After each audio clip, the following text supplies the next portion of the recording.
Ļoti liels prieks jūs redzēt. Šodienas nodarbība saucās galvenās ticības patiesības, jeb kerima. Jums vienkārši jāmācās vārds kerima.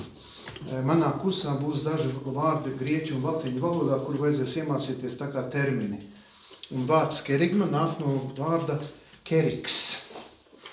Keriks bija tādi cilvēki Romas impērijā, kas bija zimneši. Tātad Romas imperators izdeva pavēli lielāki nodokļi. Un keriksi saņēma no Romas imperatora Cēzara tādus ruļus, metās virsū zirga un uz visām Romas impērijas perifērijām, uz visādiem pilsētām un visām vietām. Un tur viņi tātad šie keriksi iejāja centrā un paziņoja imperatora pavēli, jeb jaunumu, kā ir lielāki nodokļi. Tātad keriks tas ir labā ziņa par nodokļiem. Ziņotājs ziņa. Un šajā gadījumā kerigma nozīmē vēsts, jeb būtiskais paziņojums no Dieva. Būtiskais paziņojums no Dieva, tātad varētu teikt pats svarīgākais, kas ir ticībā. Un šodien mēs apgūsim karkasu, jeb kodolu visam tam, kam mēs ticam. Jo, es teicu, ka tie, kas gāja alfa kursu, viņiem šī nodarbība varētu būt lieka, jo viņi alfa kursā šo nodarbību ir apgūši. Tie, kas nav izgājuši alfa kursu, jums tad ir šī nodarbība. Tātad, kas ir mūsu ticības pamatā? Var teikt kodols. Un visas pārējās nodarbības, varētu teikt, būs saistītas ar šo nodarbību. Es varu teikt, visu laiku atsaukšos. Visas pārējās nodarbības būs šāds. Ja jūs zināsiet šito, tad praktiesībā daudz, kas pārējais būs vieglāk saprotams. Ja nebūtu šī nodarbība, tad pārējās lietas būtu grūtāk saprotamas.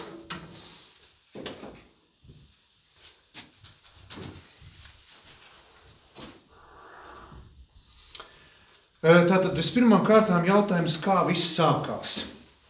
Mēs kā kristieši ticam, ka šī pasaule ir Dieva radīta. Mēs nevaram teikt, ka viņa tika radīta konkrēti 7 dienās, jo tad mēs būtu drusku dīvaini, kas sāktu uzskatīt, ka zinātne nav cilvēkam nepieciešama. Tātad mēs atzīstam, ka pasaule varētu rasties lielā sprādziena rezultātā. Mēs varam atzīt, ka radīšana notika miljoniem gadu. Kā arī cilvēka rašanās varēja būt, ne jau tiešā veidā no pērtiķa, bet, piemēram, ka viņš varēja evolucionēt, ja? Bet skaidrs, ka Dievs ir radītājs. Mēs ticam, ka viņš ir radītājs, ka viņš radīja šo pasauli un ka viņš ir visa radītā pirmcēlonis. Mūsu kā kristiešu un katoļu draugs ir viens filozofs, kurš man ļoti patīk, ar kuru man ir labas attiecības, viņš sauc Aristotelis. Es nezinu, vai jūs pazīstat Aristoteli, bet viņš bija viens tāds gudrs cilvēks senajā Grieķijā, kurš meklēja, viņš bija nonācis pie atziņas, ka ir jābūt vienam pirmcēlonam. Viņš to sauc par pirmkustinātāju, jo viņš bija atklājis, ka dabā viss ir kustībā. Jūs zināt, ka šajā galdā molekulas kustās. Jūs sēžat pie galda, a molekulas tā kustās. Tas nozīmē, ka nav nekas statisks, viss ir dinamisks. Un Aristotelis izdomā, ja jau viss kustās, ir jābūt vienam pirmkustinātājam, pirmcēlonim. Un viņš tātad teica, ka ir viens pirmcēlonis, viņš jau nevarēja vēl pateikt, ka viņš ir Dievs, bet viņš saka, ja mēs esam radība, ir jābūt radītājiem, jo radība bez radītāja nav iespējama. Ir jābūt autoram, nevar būt tā, ka kaut kas rodas pats no sevis. Fizikas kurš nezūdamības likums, ka vielas nezūd un nerodas, bet pāriet no vienas vielas citā. Es esmu diezgan fiziku sen mācījies, varbūt jūs zināt šo enerģijas nezūdamības likumu. Un tas nozīmē, ja jau viela nerodas un nezūd, bet pāriet no vienas vielas citā, ir jābūt vienam, kas to visu tā kā, ir sakomplektējis. Komplektētāji. Jo dabā mēs redzam harmoniju. Pat ja molekulas kustās haotiski un ir haotiska kustība, arī haotiskā kustība darbojas pēc kaut kādas programmas. Citu arī man tieši šīs pārdomas par fiziku noveda pie racionālās atziņas, ka Dievs eksistē, jo mana fizikas pasniedzēja augstākās fizikas, jo mēs kā ģeodēzi studējam Jelgavā augstāku fiziku matemātiku. Es godīgi sakot, nekad mūžā neesmu sapratis, un es esmu pateicīgs Dievam, ka tas bija man tāds periods dzīvē, no kur es esmu veiksmīgi ticis pāri, pamācījies, nolicis, pārkrustījies un devies tālāk, jo manā dzīvē augstākā fizika šobrīd ir vajadzīga tikai tāpēc, lai izstāstītu to, ko man pasniedzēja vienā lekcijā teica, ka tur, kur ir apgāsts astotnieks, tā ir bezgalības zīme. Tur ir ietvertas visas patiesības, kuras Aristotelis kolekcionēt fizika, fizē, tas ir daba, viņš atrada lietas, kuras viņš nevarēja izskaidrot. Un viņš viņu nosauca par metafiziku. Ir fizika un ir metafizika. Un vārds meta ir aiz. Viņš vienkārši Aleksandrijas bibliotekā kolekcionē fiziku, Aristotelis, bet to, ko viņš nevar izskaidrot, viņš lika aiz nākamajā plauktā un nosauca par metafiziku. Un tāpēc šī apgāsta astotnieka zīme nozīmē, ka tur ir ietvertas patiesības, kuras nevar izskaidrot. Lūk, tātad varētu teikt, ka tas, ka eksistē augstāks spēks, jeb pārdabisks pirmcēlonis, tam tic ļoti daudz reliģijas, un es pat domāju, ka ar senie latvieši, viņi apzinājās, ka eksistē kāda augstāka būtne, tāpēc ir pērkontēvs, vējamāte, mežamāte, bankomāte. Tātad viņi atzina, ka eksistē augstāks spēks, un bija bīva. Kāpēc senie latvieši salika upurus? Ir upuralas, upursalas, upuru akmeņi, ļoti daudz. Un tā ir normāla parādība, jo viņi jau paši, līdz viņiem nebija atnākusi atklāsme par Dievu, kā mēs to saprotam. Tāpēc viņi pētot dabas parādības nosauca sauli par Dievu, mēnesi arī par Dievu, dievības, spēki, enerģijas, enerģētiski akmeņu ozoli. Var saprast, kad viņi piedēvēja fizikālām parādībām dievišķas īpašības. Bet mūsu draugi Aristotelis un tāpat daudz citi, viņi saprata, ka nevar būt tā, ka fizikālas parādības ir dievišķas, tāpēc viņi bija tie, kas atdalīja fiziku no metafizikas. Ja seniem latviešiem bija tāda, viņu izpratnes sistēma, kurā saplūda fizikālais ar parafizikālo, jeb metafizisko, tad kristietībā ir skaidri nodalīta radība no radītāja. Radītājs rada radību, bet radība nav radītājs. Mēs nepielūdzam dabu, tāpēc mēs neesam panteisti. Es mīlu kokus, es mīlu mežus, es skrienu orientēšanos, man patīk Daugavā saulrieta, viss kārtībā. Ja? Bet es zinu, ka mans Dievs, kam es ticu, vienīgais Dievs, viņš ir radības radītājs, bet viņš pats stāv pār radību. Jo, ja es radību nosaucu par Dievu, tas nesaskan, jo radītājs nevar būt radība. Starp radītāju un radību eksistē atšķirība. Kaut arī radība ir radītāja radīta. Vai cik sarežģīti? Tas ir skaisti. Jo saprotiet, Dievā nepastāv dialektiskās atšķirības. Jūs ziniet, ja jums ir kaut kas sarežģīti, jūs vienkārši laižat pāri, jo es vienkārši dažreiz ieliekšu arī dziļajā teoloģijā, es mēģināšu tā ļoti dziļi nepeldēt. Ko nozīmē dialektiskā atšķirība? Mēs esam cilvēki un uz visu skatāmies starp objektu un subjektu attiecībās. Tad Dievā nepastāv objekta subjekta attiecības. Dievs vienlaicīgi ir kopā ar radību, bet vienlaicīgi viņš ir atšķirts no radības. Tāpēc mūsu reliģija nenicina dabu, nenicina radību, bet arī viņu nedievišķo. Ļoti svarīga atziņa. Varētu teikt, ka kristīgā ticība tā kā pārspēj pagānu reliģijas, bet viņas nenicina, jo pagānisms nav nicināms, tāpēc, ka seno latviešu dabas dievišķošana bija normāla parādība, jo tā cilvēki saprata radīto pasauli. Mēs, kas studējam fiziku un matemātiku un dabas zinības, mums būtu ļoti jocīgi fizikālas parādības nosaukt par dievišķām. Jo tā ir tāda, tā kā varētu pat teikt, primitīva cilvēku uztvere. Jo mēs apzināmies, ka saule, mēnesis, viņi nav dievi. Zvaigznes nav dievi. Tās ir radītas, tātad fizikālas parādības. Tātad līdz ar to Dievs ir radītājs, un kristīgā ticība māca, ka viņš ir viens, jo nav 2, 5, 15, 20 dievu, bet ir viens Dievs. Bet viņš sevi atklāja 3 personās. Un šī... es varu pat tā uztaisīt. Bet uz ekrāna nevar redzēt. Tur var? Šeit nevar. Labi. Tātad 3 jo islāms un jūdaisms, jūs zināt, ka eksistē ir monoteiskās un politeiskās reliģijas. Monoteiskās ir 3, kas tic, ka ir viens Dievs. Tā ir kristietība, islāms un jūdaisms. Politeiskās ir tās, kas tic, ka ir daudz dievi. Hinduisms, budisms un, labi, budisms vairāk filozofija. Tātad viens, bet trijās personās. Dievs Tēvs un Dēls un Svētais Gars. Viņš sevi atklāja. Dievs Tēvs ir radītājs. Dēls ir Jēzus Kristus pestītājs, par to mēs runāsim. Lai, piedošana. Un, es pat tātad, un Svētais Gars, tas ir dzīvinātājs, bet par to mēs visu runāsim. Tagad es vēlreiz saku kārtas. Dievs Tēvs ir radītājs, viņš radīja šo pasauli, radīja tādēļ, ka viņš ļoti vēlas dalīties mīlestībā ar citiem. Dievs radīja šo pasauli, viņš vēlējās dalīties. Dievam jau nebija vajadzīga šī pasaule. Dievs šo pasauli radīja mīlestības dēļ. Dievs ir pašpietiekams. Dievam neko nevar pielikt, neatņemt. Atcerieties, ka par Dievu nedrīkst teikt vispārinātās pakāpes. Mēs par Dievu nevaram lietot salīdzināmas kategorijas. Par Dievu nevar teikt liels mazs. Par Dievu nevar teikt, ka viņš ir tik liels kā smilšu graudu jūrmalā, jo smilšu graudus jūrmalā var saskaitīt. Par Dievu nevar lietot nesaskaitāmus jēdzienus un lielumus, ne arī kaut kādas izmērāmas kategorijas. Dievam nav ne sākums, ne beigas. Par viņu nevar teikt, ka viņš bija, ir vai būs. Jo Dievs ir mūžīgā tagadne un mūžīgā ira. Un viņš radīja cilvēku kā radības kroni. Un mēs redzam, ka cilvēks ir radības kronis un visa pārējā dzīvā radība pakļauta cilvēkam. Nevar būt tā, ka pēkšņi piemēram suņi saceļās pret cilvēkiem un vai kaķi. Viņi samobilizējas un saslēdzās kopā, ja? Un pēkšņi nodibina vispasaules tādu valdību un uzsāk karu pret cilvēku, pret suņu un kaķi.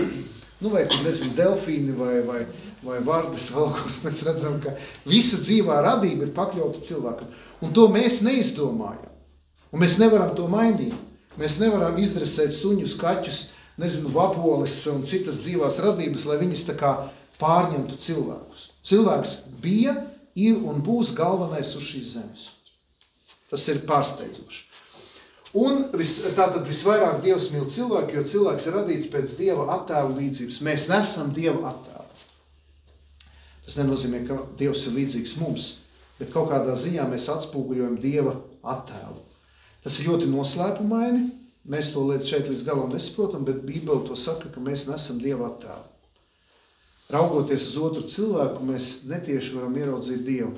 Tāpēc arī cieņa pret otru cilvēku ir ierakstīta kristīgās ticības pamatnē.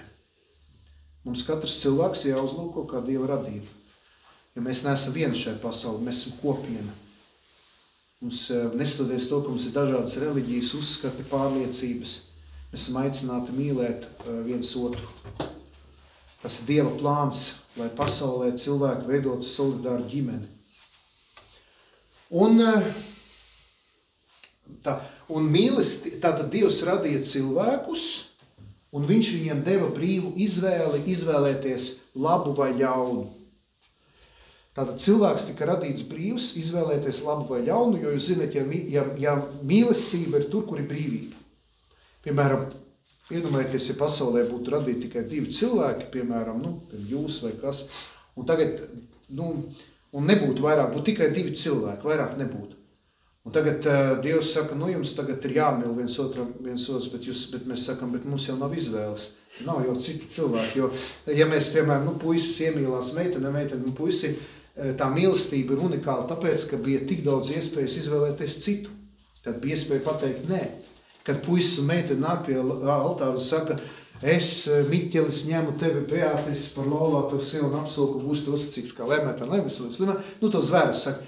Tajā zvērstā ir ietver doma, ka es jau Miķelis varu izvēlēties nevis tikai tevi Beatrice, bet vēl Annu, Kristīnu tā tālāk. Tas zvērs ir unikāls to, ka bija iespēja izvēlēties citu, bet es izvēlējos tieši tevi.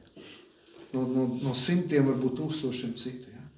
Un tāpēc jau paradīzes dārzā bija iespēja izvēlēties. Vēstulē romiešiem Pāvils saka, mīlestība ir brīva, tādēļ Dievs mums radīja brīvus, izvēlēties labu un ļaunu. Un tāpēc tātad, mēs zinām, šis stāsts par grēkā krišanu ļoti simbolisks. čūska, tur lien ābols. Ja? Tas ir mitoloģisks stāsts. Radīšanas stāsts ir mīts, kurā tika ietverta dziļa garīga patiesība. Un galvenā patiesība ir tāda, ka Ādams varēja pateikt nē čūskas piedāvājumam ņemt augli no šī laba un ļauna atzīšanas koka. Jo bija tik daudz citi koki. Paradīzes dārzs bija pilns ar labiem kokiem, bet viņam speciāli jālien pie tā koka, pie kura bija aizliegts ēst. Un tā ir cilvēka daba kaut ko aizliedz, viņam speciāli jālien. Mums laukos pagrabs un pagrabam kā uzlikām atslēgu. Pagrabs ir tukšs, bet nolēmām uzliksim atslēgu. Vienkārši, lai durvis netāv vaļā. Obligāti ir uzlaustas tās durvis. Pagrabā nekā nav, bet ja redz atslēgu, obligāti jāuzlauž. Tad kaut kas tur ir, ja tur ir atslēga. Mēs vairs neliekam atslēgu, viss nevienam vairs nekas teica. Pavar pastāst, ka nav viss kārtībā. Cilvēka daba. Bāsa degunu tur, kur nevajag. Un īpaši, ja tur ir aizslēgts, ja tas ir aizliegts. Ja tur nedrīkst, piemēram, gavēnī cilvēks apņemās, pirms 40 dienas neēst gaļu. 4., 5. aprīļa gavēņa nedēļā gaļa jau sapņos rādās. Un tā roka kaut kāda no sāņus lien ar to gaļas gabalu. Davai apēd. Ja. Mums tagad nav gavēnī, var mierīgi ēst gaļu. Pie piekdienā, kad mēs nevaram. Speciāli kaut kur tai desai, kaut kur jāvirinās. Tajā piekdienā kaut kur gaga deguna. Lūk, un tāpēc Ādams padevās čūskai un apēda ābolu, un galvenais viņš vēl aiztasās pie Ievas. Un sākumā Ieva paņēma ābolu un aiztasās pie Ādama. Un tātad, saprotiet, notiek tā, ka grēks uzreiz izplatās. Ieva tātad padodas kārdinājumam, aiziet pie Ādama, un beigās, kad Dievs jautāja Ādamam, viņš saka, es jau nē, man Ieva deva. Aiziet pie Ievas, es jau nē, čūska deva. Ja. Es jau viņu priekšā, nekas man nav nekāda vaina. Un es domāju, tā ir grēka stratēģija, ka cilvēks, kad sagrēko, viņš uzreiz sāk melot, sāk dubultu dzīvi dzīvot, viņš sāk jau kombinēt, manipulēt, jo te mēs redzam, grēka sekas ir naids, strīds, dusmas, ķildes, baltkāra, nešķīstības, šķelšanās, nesaticības, skaudība, Galatiešiem 5. Grēks uzreiz iesēja nesakārtotību, jo sākotnēji paradīzes dārzā starp Ādamu un Ievu bija harmonija, tāpēc viņi bija plikiņi. Pēc grēkā krišanas viņiem vajadzēja tos, ko zīmē tās lapas likt virsū. Jo pirms grēkā krišanas viņi varēja būt plikiņi, tāpēc, ka nebija iekāri, nebija vēlme pakļaut. Un tas ir ļoti simboliski, kā, piemēram, šodien man arī bija raidījums Lielās patiesības, kuras stāstīja par celibātu, par priesteri, kurš dzīvo bez ģimenes, bez attiecībām. Te ir tas jautājums, ka tiklīdz kā tu aizēji prom no Dieva mīlestības, no attiecībām, tad momentāli nāk virsū uzreiz pakļaut, valdīt, būt varenākam par citu, kāpt uz cita galvas, lai izsistos. Ja? Tur uzreiz sākas nesakārtotība, jo kur ir Dievs, tur ir harmonija, tur ir kārtība, tur ir upuru gatavība, tur ir veltīšanās. Ja? Un tas bija uzreiz redzams, ja jūs lasat Bībeli, pirmo Mūzes grāmatu, uzreiz iesākas drāma. Kains uzbrūk Ābelam, 2 brāļi, viņi viens otram ir gatavi rīkļu pārviest. Uzreiz sākās cīņa par varu, par naudu, par ietekmi, sākas meli, ja? Un tā ir traģēdija, jo Dievs aicina uz mīlestību un harmoniju. Kāda bija paradīzes dārzā?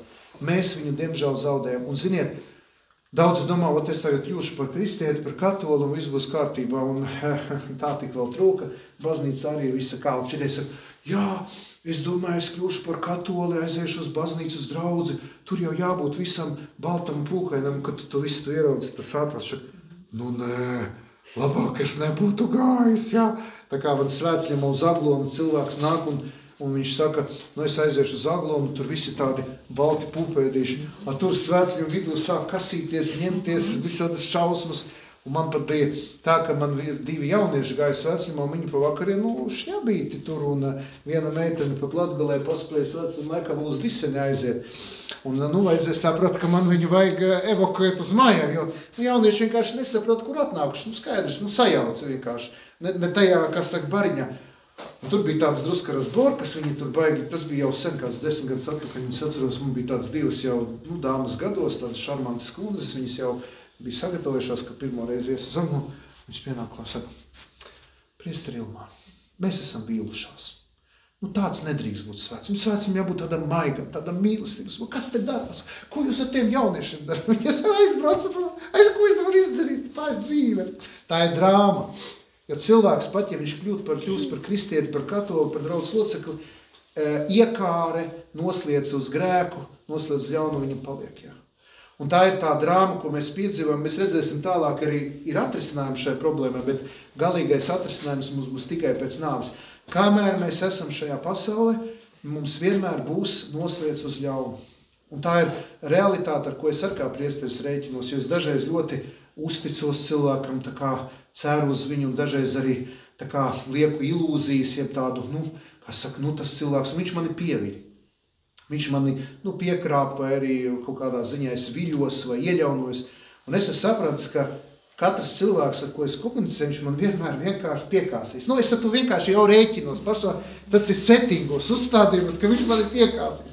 Un tad, kad viņš mani piekāš, man nav tik sāpīgi, jo es jau ar to rēķinos.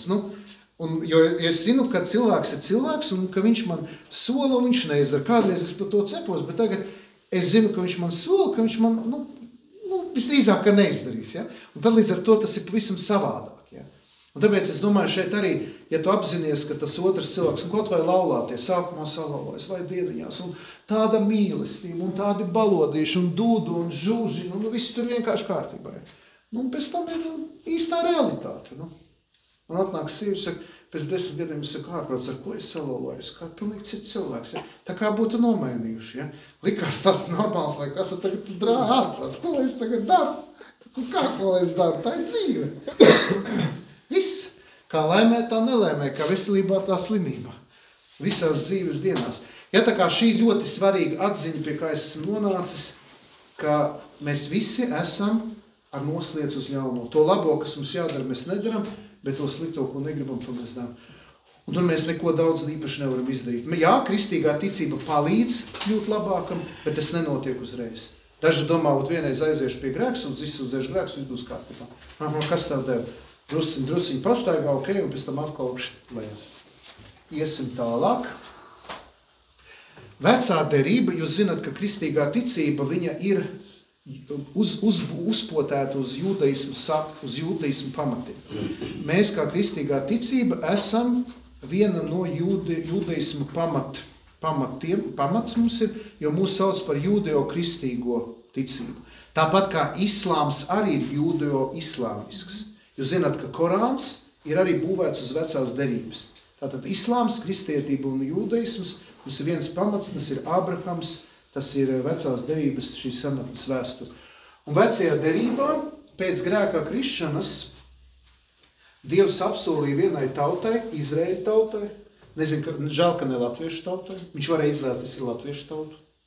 Tas ir liels noslēpums. Ir, protams, tādi cilvēki, kas ir antisemīti, un tas ir traģiski, ja vēl kristiešu vidū ir tādi, kuri, to vārdu mēs nedrīkstam lietot kā žīdi, kaut arī pirms kara Latvijā žīds bija latviešu valodas sarunu vārds, bet pēc holokausta tas ir, tāds vārds, kur mēs nelietojam, ja? Bet tas, ka Dievs izvēlē Izraēļu jeb ebreju tautu, tas ir liels noslēpums. Viņš var izvēlēties jebkuru citu tautu, bet viņš izvēlēs šo tautu. Un viņš paziņoja šai tautai caur praviešiem, ka tiks sūtīts Mesija jeb glābējs, kurš uz visiem laikiem atrisinās grēka problēmu. Bet atrisinās nevis tā, ka mūsu dzīvē tiks momentāli atrisināt grēka problēmu, bet universāli. Tas nozīmē vispārēji. Kā es teicu, mūsu katra dzīvē grēka problēma pastāvēs līdz, kamēr mēs nomirsim. Visu laiku šī dzīvē mums būs jācenās, bet universāli šis Mesija atrisinās šo grēka problēmu. Šie pravietojumi bija miglaini, viņi ir tēlaini. Tomēr tad, kad atnāca Jēzus, viņa laika biedri pakāpeni sāk atpazīt Jēzu šos vecās derības pravietojumus piepildījumus. Man ir vesela tabula, kur ir rakstīta vecās derības pravietojumi par Jēzu, un pretī ir tas, kā tas viss piepildījās. Un tas ir ļoti pārsteidzoši. Un nav tā, ka kristieši pēc tam piekoriģēja Jēzus dzīvi atbilstoši šiem pravietojumiem. Jo ir daži pravietojumi, kurus nevarēja piekoriģēt, kuri vienkārši tā arī notika. Tas arī ir viens no pierādījumiem tam, ka Jēzus bija jau apsolīts Mesija, ka viņš bija apsolīts glābējs visai pasaulē. Jā, Dievs neatstāja cilvēku grēka nelaimē, viņš senos laikos sūtīja pie cilvēkiem praviešu, solīja, ka iznāks glābējs.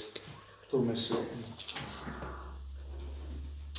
Tātad pirms 2000 gadiem tika sūtīts Jēzus, ebrejiski Ješua. Viņš tika pasludināts vienai meitenei Mirjam. Viņai bija 14 gadi, jo jāsaprot tajā laikā ebreji ļoti agri precējas jau 16 gados, pat jau 15, un viņai tika pasludināts, ka viņa ir izvēlēta kļūt par Mesijas māti. Viņai, protams, ir totāls šoks, bet viņa saka, lai notiek, ja tu esi Dievs tā. Viņa, protams, nesaprot, viņai ir ļoti daudz jautājumu, nav tā, ka viņa uzreiz, cik brīnišķīgi, viņa pilnīgi šoks stāvokli. Un viņa piekrīt, un viņa ieņem tātad bērnu pārdabiskā veidā, jo Jēzus tiek ieņemts no svētā gara. Jāzeps un Marija paliek nevainīgi. Tad starp Jāzepu un Mariju nav bijušas intīmas tuvas attiecības. Viņa paliek šķīstībā, jaunavībā, un Marija ieņem Jēzu pārdabiskā veidā no svētā gara. Tā ir ļoti tātad pārdabiska ārpus šīs zemes civilizācijas iejaukšanās vienas jaunas meitenes dzīvē. Tāpēc jau mēs arī godinam jauno Mariju, jo tas ir kosmiski.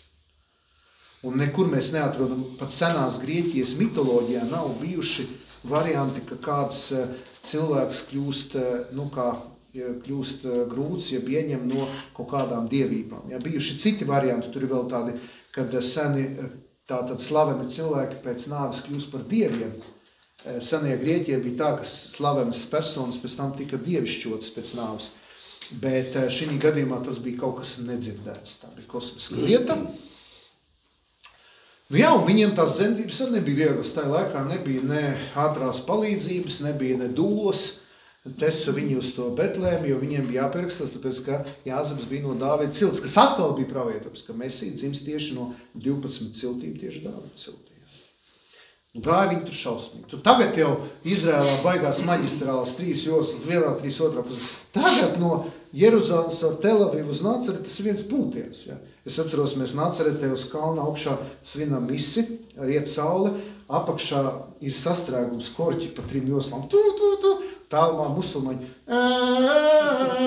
Un es tur svinu, tas ir, Lieva McDonald's vēl pie Nāceretes. Ja jūs kādreiz aizbrauksiet uz svēto zemi, piemēram, lai saprastu, ka ir svētā zemē, tu vajadzīgi ticību, jo tā saka, ka tas ir vēl viens Amerikas štats, tā kā Izraela, ļoti bagāta, moderna valsts, ar maķīšiem, hesīšu laikam tur nav. Bet, tu sakot, aizbrauc ar Nācerete, ja, tur viss moderns, ja, lielveikali, autobāņi, musulmaņu tās mašejas un tie minareti, un tu mēģina atrast, kur tad bija tā pasludāšanas vieta, tur kaut kur iekšā, ja. Un tad viņi Betlēmē, protams, piedzima, atnāca trīs austrumu gudrie, to jūs visu zināt, viņi atkal bēg uz Eģipti, jo Herods gribēja nogalināt, viņi atgriezās atpakaļ un uz Nācereti 30 gadus viņš dzīvo. Kāpēc viņš dzīvoja? Tāpēc, ka ebreju vīrieši nedrīkstēja publiski uzstāties līdz 30 gadu vecumam. Sievietes vispār neskaitījās cilvēki. Sievietes bija pierakstīts pie inventāra. Kad tika veikt uzskaitā, tad vīram bija tur, 50 govis, tur 150 taitas, 2 vai 3 sievas, jo bija turīgāks principā viena, un bērni, viņi tika pieskatīti ar lopi, sieva, bērni, jo cilvēku skaitīja tikai vīriešus. Tad līdz ar to sievietes vispār nedrīkstēja publiski uzstāties, a vīrieši tikai no 30 gadu vecuma. Tāpēc jūs saprotiet, ka arī feminisma kustība, kāda mūsdienās, tas ir milzīgs kosmisks izrāviens. Jā. Sieviešu tiesības salīdzinoši nesen tika atgūtas. Vēl pirms 150 gadiem sievietēm bija ļoti maz tiesības. Tāpēc tad, kad Jēzus runā ar sievieti pie Jēkaba akas, tas ir kosmos. Rabī, skolotājs runā ar sievieti, ar priekšmetu. Ar to, kas ir pieskaitīts pie lopiem un pārējām lietām. Tā kā Jēzus arī ar savu mācību revolucionēja sieviešu cieņu, jo viņa sekotāju vidū bija sievietes, kas tā laikā bija vispār nepieņemama. Tikai vīrieši bija sekotāji. Viņi varēja būt par mācekļiem. Tas, kad sievietes bija pirmās, kas apraudzīja kapu, tas vispār, tāpēc jau ar vienu jūdi uzskatīja, ka Jēzus ir kaut kāds vispār atkritējs sektants. Ja? Jo viņa mācība ir revolucionāra. Viņš uz šo sievieti pie Jēkaba akas viņš uzlūkoja kā līdzvērtīgu sarunas partneri, kas bija kosmos. Tātad 30 gadus viņš, protams, bija galvnieks, pieņēma pasūtījumus, gatavoja visus galvus, ko tur viņiem jau nebija tādi galvi krēsli, viņi ēd uz zemes. Tas bija citādi. 30 gados viņš sāk sludināt, sapulcina sekotājus, izvēlās 12 galvenos sekotājus, viņus nosauc par apostuļiem, apostoloju sūtītie. Vienu ieceļ par galveno Pēteri, kurš kļūst par pirmo pāvestu, un sākumā visi baigi forši. Pūļi, dziedināšanas, brīnumi, haļi, viss notieks, un apostuļi jau rēķina, kurš būs iekšlietu, ārlietu ministrs, ekonomikas, finanšu ministrs, tūlīt nauda rulēs, viņi būs šīs jaunās valsts atbildīgi. Jēzus dibina jaunu valsti, atbrīvos no romiešu okupācijas, viņiem pat karaspēku nevajag. Pasties, viņš pasaka, mirušais pieceļās kājas, hops tur slimais. Viņi domā, nāks karaspēks, viņš pateiks vienu vārdu, tie visi gulēs jau. Viņiem tāda izpratne, saprot, ka viss ar viņiem ir spēcīgs brīnumdaris, kurš atrisinās visas problēmas. Un problēmas sākās tad, kad jau tuvojās 3. gada beigas, un Jēzus sāk runāt, ka, ziniet, es te nedomāju taisīt baigo republiku, mana valstība nav no šīs pasaules. Viņi domā, ka viņš sēdz par kā no šī, kas par citu pasauli, kas par Dievu valstību, kas te par tādām garīgām lietām. Viņi sāka lēnām ļoti kurnēt, rūkt, un radās pretestība. Protams, ka Jūdas Iskarots bija pirmais, jo viņu interesē tikai kasa, viņš tad jau plānoja nodevību, un arī tie ebreji saprata, ka viņš nav nekāds mesija, kādu viņi bija domājuši, un viņi jau organizēja plānu viņu novākt, jo saprata, ka viņam seko cilvēki, un Romas atkal laicīgi var saprat, ka būs revolūcija, ka būs liels atceršana, bet Poncijam Pilātam pilnībā nevajadzēja nekādus nemierus, jo viņš bija atvests uz Palestīnu, kas skaitījās čuhņa. Viņš bija noteikti Romā kaut ko sastrādājis, un viņš bija atfīrēts uz to čuhņu, un viņš teica, man nevajag problēmas, es mierīgi savu termiņu nosēdēt, un pēc tam doties mierīgā pensijā. Un tad, kad sākās šitās hais ar Jēzu, viņš vienkārši bija šausmīgi, viņš bija strupceļā, viņš saka, man tā situācija jāatrisina. Herods atkal bija izvirtulis, gulēja ar savu brāļu sievu, jo Jānis Kristītājs jau viņam norādīja. Tam vispār viss bija pie kājas. Baigais jūts un baigais vadītājs. Tāpēc Jēzus ar viņu nerunā, jo tas bija vispār degradējies cilvēks. Lūk, un beigās viņu ved pie Heroda. Herods sūta no Ponciju uz Pilātu, tāds teiciens no Ponciju uz Pilātu. Un beigās Pilāts mazgā rokas neveidriem. Viņš saka, man es nipričam, bet es neko nevaru darīt, jo tiek lietas sit krustā. Pirms nedēļas viņi dziedāja vēl Hozanna augstumos, Dāvida dēls, tu mesi, un nedēļas laikā jau notiek pilnīgs pārvērsiens. Ja. Un lielajā ceturtdienā Jēzus sēd ar saviem mācekļiem vakariņas pēdējās, lauž maizi, dalās ar biķeri un saka, ņemiet un ēdiet, tā ir mana miesa, kas par jums tiek atdot, ņemiet un dzeriet, tās ir manas asinis. Un to dariet manai piemiņai. To dariet manai piemiņai. Un ar to apostuļi saprot, ka viņš jau gatavo kopienu pēc viņa nāves, lai viņa darbs turpinātos. Bet viņi to visu līdz galam vēl nesaprot. Viņi šoka stāvoklī, tad, kad Jēzu ved uz apcietināšanu, tad Pēters, protams, pirms tam saka, nē, es tevi tūlīt, visus tur nolokšu uz zobeni, ja? Un beigās jau 3 reizes Gailis nebija dzirdējis, ka viņš viņu nodeva. Gailis nav dzirdējis, ka viņš 3 reizes nodeva Jēzu. Protams, asaras puņķi pie krusta paliek tikai Jānis un Marija un vēl dažas citas svētās sievietes. Visi baigie varoņi, visi aizbēg, visiem visi pie kājas, visi domā, ka visi beidzies. Jēzus ir šarlatāns, viņš ir sadomājis, visi beidzies. Ja? Viņu gulda kapā, pieveļ akmeni klāt, tāpēc, ka saprotiet, vajadzēja nodrošināties, jo viņi jūdi jau dzirdēja, ka Jēzus runāja, ka viņš it kā 3. dienā augšām celsies. Un lai nepieļautu šitādu fikciju, ka mācekļi pa nakti nozog Jēzus miesu un pēc tam visiem izbazūnē. Jā, viņš augšām cēlās, redzēt tukšs kaps, tīri pīri, viņi pielika akmeni un apsardzi, kura nedrīkstēja gulēt, jo vēlāk teica, jā, kamēr gulēja nozaga, bet apsardzi nevar gulēt. Tad viņi būtu romiešu karaspēkā, tas neiedomājums kaut kas. Lūk, un tad, kad sievietes lieldienu rītā, paskas rītā atnāk kaprodzis, šķiet, ka akmens novelts, sargi ir aizbēguši, nekur viņi gulēja, viņi vienkārši tas bija pārdabisks notikums, un Jēzus miesas nebija, un pie tā viņa līķauts, kur viņš bija ietīts, jūs zināt, viņš nebija atritināts. Tātad Jēzus, kad miruši, viņi iet ir līķautā, tā sarulēja, tā kā kokonu.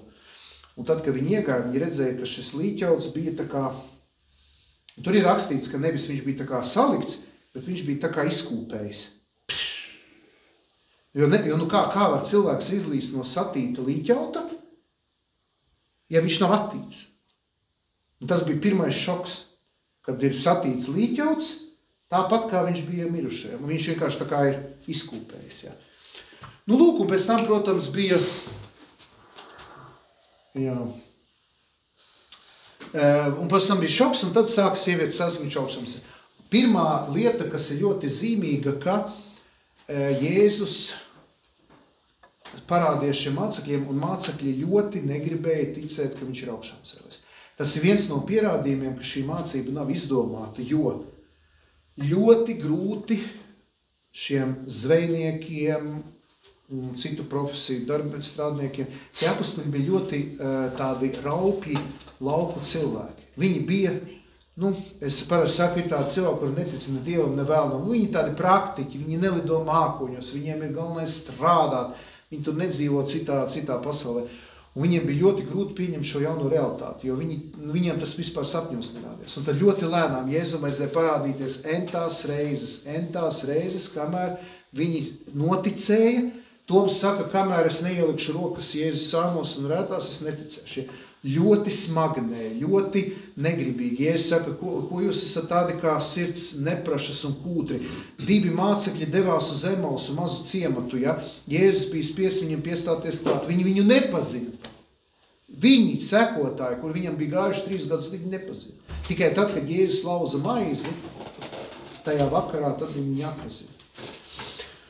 Nu, lūk, un tad 40 dienas viņš ar viņiem ņēmās, kamēr 40. dienā viņš uziet debesīs, bet pasaka, ka pagaidiet, jūs nepaliksiet vieni. Jūs nepaliksiet vieni, lai viņa mācība nepazustu un turpinātos tas pasaules beigās. Viņš 50. dienā pēc augšupcelšanās atsūta arī 3. trīsvienības personu Svēto garu, kurš darbojas savu mācekļu vidū līdz pat mūsdienām. Un jūs saprotiet, ka Svētais gars, tas ir kā radio viļņi.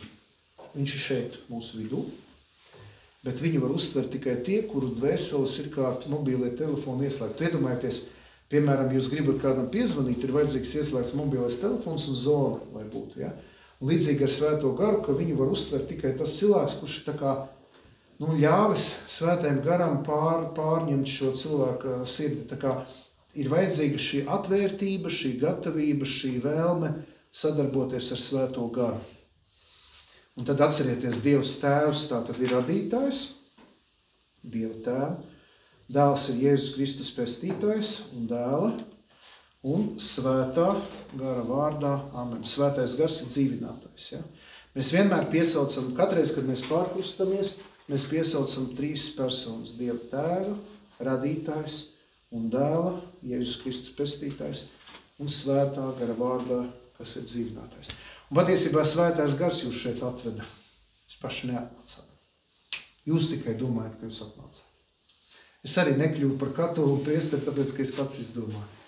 Un tie, kas ir iemīlējušies vai grib laulāties vai kopā, jūs arī viens otru paši neatvedāt. Svētais gars jums atsūtiet otru cilvēku. Un tie, kas grib šķirties, viņi dažreiz saka, jūs esat tā kā mazi drusiņi duraciņi, piedodiet par šādu salīdzinājumu. Es saku, tas otrs cilvēks, ko tu esi salauzis, tas ir Dieva dāvana. Tikai, ja mēs dzīvojam grēkā un egoismā un tikai, kā saka, domājam tikai tā, kā mēs to gribam, mēs vienkārši visu sabojājam.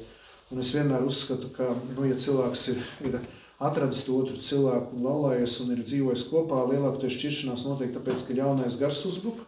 Tas ir egoisms un vienkārši tas, ka cilvēks grib dzīvot tā, kā viņam ienāk prātā. Bet īstenībā arī tās cīņas, ciešanas laulībā, labi, ir varbūt gadījumi, kad ir milzīgas vardarbības, tur nezinu, dzeršanas un ir situācijas, ka tur ir tiešām ļaunums ļoti manifestējis. Bet arī tādā gadījumā, es domāju, vienkārši šeit ģimenē ļaunums ir uzvarējis, bet es negribu teikt, ka šī ģimene nebija Dieva plānā. Vienmēr Dievs ir tas, kas saved cilvēkus kopā. Šai pasaulē nekas nenotiek tāpat vien. Visam ir kaut kāda jēga, visam ir kaut kāds pamats. Un es jau, un to arī gados vecāki cilvēki pateikt, ja viņi skatās uz savu dzīvi, viņi redz, ka dzīvē ir notikumi, kuri nenotiek tāpat vien. Un tikai vēlāk laika gaitā ar gadiem mēs saprotam, kāpēc tieši tam tā tur vajadzēja notikt, kāpēc vajadzēja satikt šo cilvēku. Tikai, kaut kādā veidā gudrība un prāts tikai ar gadiem nāk. Es vispār teikšu, ka es sāku domāt tikai, kad man bija 30 gadi. Piedodiet tie, kas ir jaunāki, bet man reāli smadzenes parādījās tikai tad, kad man bija 30 gadi. Tāpēc varbūt arī bija ebrejiem, ka ar 30 gadiem cilvēks varēja sākt publiski uzstāties. Ja. Tas nozīmē, ka tu nobriesti, ja, tāpēc man izbrīna, ka daudzos uzņēmumos par vadītājiem liek kaut kādus 20 gadniekus, 25 gadniekus. Bieži vien kaut kur ārzemēs tieši jau nobriedušas gados vecākus cilvēkus liek par atbildīgiem, jo kamēr tu esi jauns, tev liekas, ka tu visu moki, visu proti, ja. Bet tā nobriešana notiek lēnām. Un mēs arī daudzreiz dzīvē, nevaram jaunībā pieņemt tādus nobriežus lēmumus. Tāpēc vajag ļoti ieklausīties gados vecākos cilvēkos. Vajag viņos klausīties, vajag ņemt vērā viņu padomus, jo viņi nav glupi, dumi, večuki, kas neko nejēdz.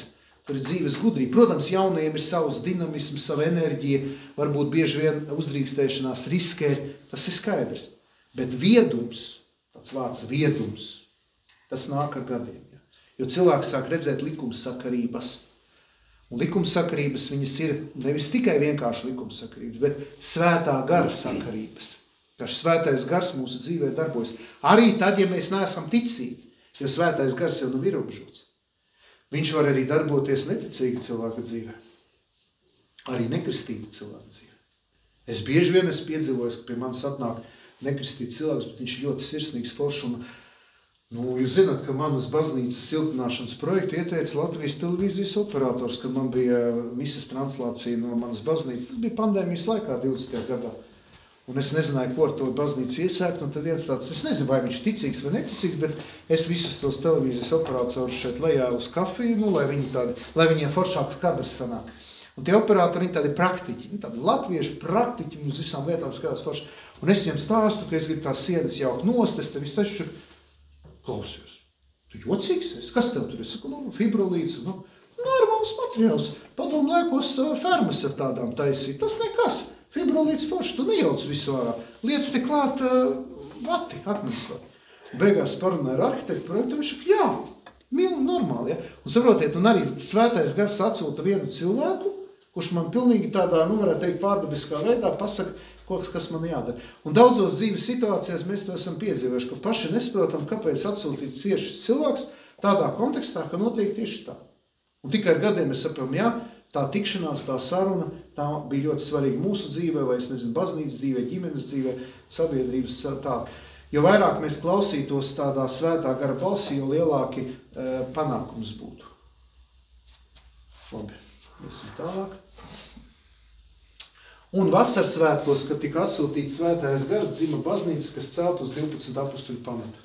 Kā galvenais tika izvēlēts pirmais pāvests, Pēteris, un tā baznīca pasaulē turpina sludināt Jēzus mīlestības mācību caur svētiem sakramentu, viens cilvēks saņem Dievu žēlastības, jeb svētības. Ja?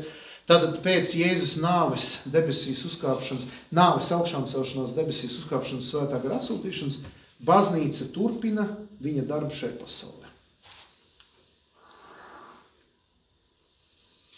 Jā, un lai varētu saņemt šīs žēlastības, ko dod Jēzus caur savu baznīcu, ir vajadzīga ticība. Un kā es jums atcerieties, pagājušā nodarbībā teicu, ka es jums varu iedot zināšanas, bet es jums nevaru iedot ticību. Un izdalām divu veidu ticību – informatīvo un performatīvo ticību. Tātad informatīvā ticība ir tāda, ka es zinu, ka eksistē vilciens Vivī. Es zinu, ka viņš brauc no Salaspils uz Rīgu, no Salaspils uz Aizkaut, nezinu. Bet es nekad šajā vilcienā nekāpšu, es neusticos. Es neusticos mašīnistam. Es nezinu, vai viņš man neaizvedīs. Piemēram, es zinu, ka ir lidmašīna, es nekad nekāpšu lidmašīnā, jo es neesmu droši, ka tas pilots vispār māk viņu vadīt. Varbūt, ka viņš iekāp, viņam nav diploms. Mēs taču iekāpjot Air Balticā vai Rainerā vai kur, mēs taču neejam uz kabīnu un neprasam. Lūdzu, uzrādiet pilota certifikātu. Es nelidošu. Kamēr neparādīs pilota dokumentus. Mēs uzticamies. Mēs uzticamies un ceram, ka lidmašīna nokritīs, vilciens nevarēs, mašīna neiebrauks, mēs vienkārši uzticamies. Tāpēc performatīvā ticība nozīmē, ka es ne tikai zinu, ka ir Dievs, jo es gribu mums atklāt, ka Sātans arī zina, ka ir Dievs. Sātans ir ļaunais spēks, par tiem eņģeļiem mēs vēl runāsim. Tātad Sātans arī tic, ka ir Dievs, viņš tic, ka ir baznīca, viņš tic, ka ir sakramenti, bet šī ticība nekad nevar būt performatīva, jo Sātans nekad neusticās Dievam, viņš ar viņu nekomunicēs. Viņš tikai vienkārši zina informatīvi. un dara visu, lai traucētu Dieva darbu. Bet viņš tagad zina, viņam ir zināšanas. Sātanam ir zināšanas par Bībeli, par Dievu, par baznīcu, par katekismu. Sātans ir izgājis entās svētdienas skolas. Viņš perfekti pārzina kristīgo mācību. Bet tas nepadara viņu par kristieti, par ticību tādā nozīmē, viņš nekad nesadarbosies ar Dievu. Tāpēc šeit ir ļoti svarīgi, ka mēs ticam, bet ļaujam Dieva spēkam ienākt mūsu dzīvē un sāk darboties. Jo tas, ka Dievs ir, tas ir viens, kad ir fakts, ka es zinu, ka ir Dievs, bet otrs, kad es ļauju Dievam ienākt manā dzīvē un sadarboties. Tātad performatīvā ticība ir tāda, kad mēs ne tikai zinām, ka Dievs ir, bet arī sākam uzticēties Dievam, kurš sev ir atklājis Jēzus Kristus personā, un ticam, ka Jēzus Kristus ir dibinājis baznīcu, kur līdz par 2024. gadam, 11. februārim, autentiski un nemainīgi atklājumus Dievu un palīdz mums katram no kontaktu ar viņu. Es atceros pats, kad man bija tas brīdis, kad es jautāju, vai es uzticos Roman Catholic Church. Vai es uzticos šai institūcijai. Un tas bija pārdomu periods veselu nedēļu, kad es uz lapas rakstīju. Un mani ļoti nofascinēja pāvesta Jāņa Pāvila II persona. Viņš bija tas, kas mani tā kā iedrošināja, jo viņš vēl bija dzīvs. Viņš man iedrošināja uzticēties baznīcai. Un pat, ja es tagad dzirdu, ka ir pedofīlijas skandāli, ka baznīca ir tāda vai šāda, ziniet, bieži vien mēdījos raksta, man acu priekšā ir māte Terēza no Kalkutas, Jānis Pāvils II. Tas pats Boļislavs Loskāns, kur izsūtīja uz Solovku salām gan iznomiri. Man ļoti daudz priesteri, kas Sibīrijā sēdējuši, piemēram, tas pats Viktors Peņķuš. Man ļoti daudz liecinieki, kas ir bijuši gatavi atdot savu dzīvību par ticību. Un tāpēc, pat ja es dzirdu par baznīcu vai par institūciju ne tik vienmēr labas lietas, es tomēr sapratu un pieņēmu lēmumu, ka šī baznīca ir izturējusi 2000 gadus, viņa nav sabrukusi, viņa ir dzīva, dinamiska, un es esmu gatavs viņā iekļauties. Ja, bet tas bija mans lēmums. Tad ne tikai ticēt informatīvi, bet ticēt performatīvi. Tātad uzticoties, ļaujot šai baznīcai mani vadīt, mani virzīt, mani mācīt, mani svētdarīt, mani pārņemt, jā, virzīt manu dzīvi. Tas bija lēmums. Un tas ir arī jūsu lēmums. Vai jūs paliekat tikai informatīvajā plāksnē, vai jūs pārējat uz performatīvu. Tas būs arī šīs svētdienas skolas, kas ir galvenais tas punkts, jo, ja paliksiet informatīvā, eksāmenu noliksiet, visu izdarīsiet, zināšanas būs, diplomiņš būs saņemts un bye arrivederci. Bet ja būs performatīvais tās, tas jau būs kaut kas cits. Jūs vienkārši uzticēsieties baznīcai, kura kā māte un skolotāja 2000 gadus māca savus bērnus ticībai, kuru viņi saņem no Jēzus Kristus, jo viņi jau 2000 gadu laikā nav mainījusies. Un tas man arī fascinē, ka te nav kaut kāda sekta. Piedodiet, Romas katoļu baznīca savu mācību nemainīgi ir iznesusi savu 2000 gadiem. Un es teicu, nē, es nekādā sektā nebūšu, es būšu katoļu baznīca. Un es tikko biju Maltā šonadēļ, nevis Latgales, bet tajā Maltā. Es prezidentu satiku Maltas katoļu katedrālē. Es aizgāju palūgties Valetas katedrālē, un vienā brīdī skatot, viss tiek apturēts, ienāk droši, un skatos, Rinkēviča kungs tā iekšaugalēs, baigi smuki, bija interesanti, ja. Un bet tā sajūta, ka tu esi piemēram zemē, kura ir, es nezinu, cik tur 47 kvadrātkilometri, ļoti maza tā sala, 500 baznīcas, viens no lielākajiem baznīcu, tātad baznīcas koncentrācija uz 1 kvadrātkilometru. Un, kad tu redzi to mantojumu, tu redzi tās katedrāles ticību, tu redzi tās visas žēlstības, ja? Tu aizbrauc uz Itāliju, nezinu, Palermo, Katānija, Sicīlija, Roma, vienalga, tu brauc visu katoļu baznīcu, tu visu zini, kas tas, te nevajag stāstīt, tu esi kā zivs ūdenī, tad biksēs, noteikti misīt, hops, komunī, visu savējies, un tu esi piedari pie 1,3 miljārdu cilvēku kopienai. Nav lielākas kopienas, nav. Musulmaņi ir mazāk, musulmaņi 1,2 miljārdi. Pēc tam citu, musulmaņu starpā nav tik spēcīga vienotība kā katoļi, jo mums ir Vatikāns, mums ir Roma, mums ir salīdzinoši centralizēta baznīca. Un tu esi iedomājies, šī 1,3 miljārdu kopiena visā pasaulē turās kopā. Vienota mise, vienoti sakramenti, vienota mācība. Un man tas fascinē. Labi, tūlīt jau iesams beig. Kas man ir jādara? Tātad Jēzus uz krusta mira par visiem cilvēkiem, lai arī mēs varētu saņemt augļus no krusta. Mums ir nepieciešams atļaut Jēzum valdīt, ievadīt jaunā dzīve, ienākt personīgi kā tavas dzīves glābējam kungam. Jēzus klāvē pie tavas sirds durvīm, vai tu viņu iecināsi savā sirdī, uzticies viņam. Ja vēlies uzsākt personīgas attiecības ar Kristu, tev vajag nožēlot visus savus dzīves grēkus, sliktos darbus un balsi izteikt šo lūkšanu. Un mēs varēsim izteikt šo lūkšanu, visi kopā. Bet, kā es vēlreiz saku, tā nav nekāda maģija, vienkārši mēs varam palūgt, lai Jēzus arī šajā svētdienas skolā ienāk mūsu sirdīs, un lai varbūt, ka ja ir vēlme, mēs varam vienkārši izteikt tādu vēlmu, lai Jēzus ienāk mūsu sirdī un kļūst par mūsu dzīves kungu. Tā kā mēs varam piecelties, visi kopīgi nolasīsim šo lūkšanu. Ceru, ka visi redz. Kungs Jēzu, mēs varam atkārtot. Kungs Jēzu, tu esi man nepieciešams. Es nožēloju visu, ko savā dzīvē esmu darījis nepareizi, kur esmu kļūdījies. Es lūdzu tavu piedošanu un vēlos novērsties no visa ļaunā un grēcīgā. Paldies, ka tu miri krusta nāvē manu grēku dēļ. Lūdzu, ienāc manā dzīvē un esi mans kungs un pestītājs. Piepildi manu sirdi ar savu svēto garu, dari mani par tādu cilvēku, kādu tu vēlies mani redzēt. Āmen. Dieva Tēva un Dēla un Svētā gara vārdā. Amen. Paldies, apsēsties.